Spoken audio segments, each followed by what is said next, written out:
Hi, welcome back to my channel. In today's video, I'll show you how to turn on NFC and contactless payments on your Android phone quickly and easily. Go to the Settings app by tapping the gear icon on your home screen or app drawer. Now, the Connections option. On some Android devices, this may be called Connected Devices or simply NFC depending on your phone brand. Tap on Connections and then find NFC and contactless payments.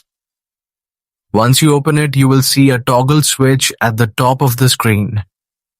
Tap the toggle to turn NFC on.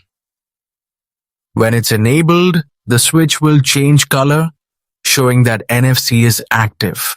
Next, if you want to use contactless payments, tap on Contactless Payments and select your preferred payment app, such as Google Wallet or another supported app.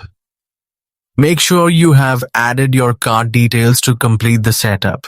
If you found this guide helpful, please like, share, and subscribe for more easy Android tutorials.